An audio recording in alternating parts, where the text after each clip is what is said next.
Hello, dear friends. Good to be here again, as usual, straight to the point.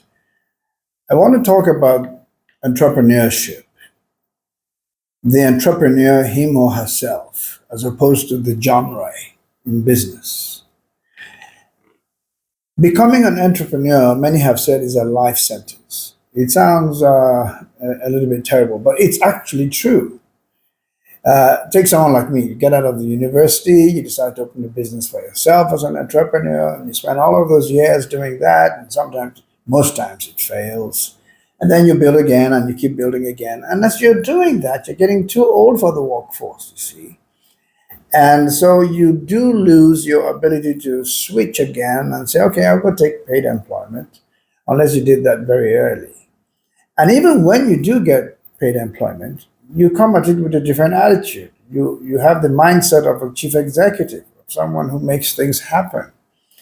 So when you listen to your bosses or your leaders or your heads of departments, you can't understand what they're saying because you can see beyond where they're going. And you've learned how to bootstrap, you've learned how to team with people, you've learned how to share ideas, how to collaborate, and finding that in a structured system can be extremely difficult to cope with. So when you choose to become an entrepreneur, make up your mind that that's what you're going to be. Is it going to be an easy life? Hell no. But when it works, and that's what brings us all coming back, when it works, that's when you get the real payoffs. If you want to have a Ferrari, if you want to have a Lamborghini, if you want to have a big house by the ocean, if you want to have, that's the way to go. But that is an overnight success.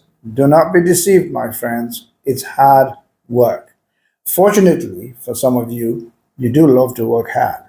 But to that, you have to also apply working smart, building the right teams, looking at the landscape and seeing where it's going, the power of anticipation, always ahead of the market, ready to take your slice of it when it comes walking by.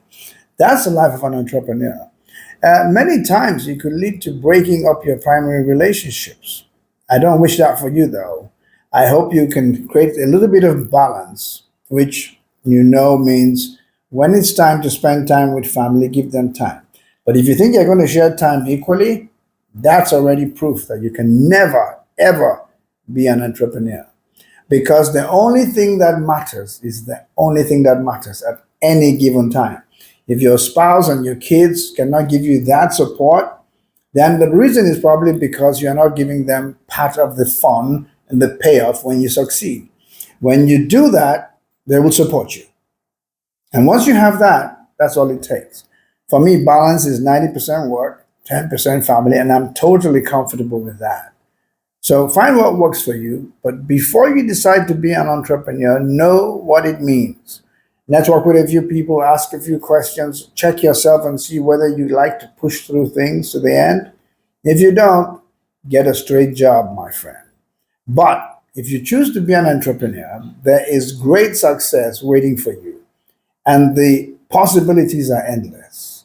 If I had to ask you to do anything, I would say choose to build your own future. So I hope this sort of like helps some of you who may have doubts to think through again. And I wish you luck as you go forward. All the best all the time. Your life is in your hands. And until we meet again, bye for now.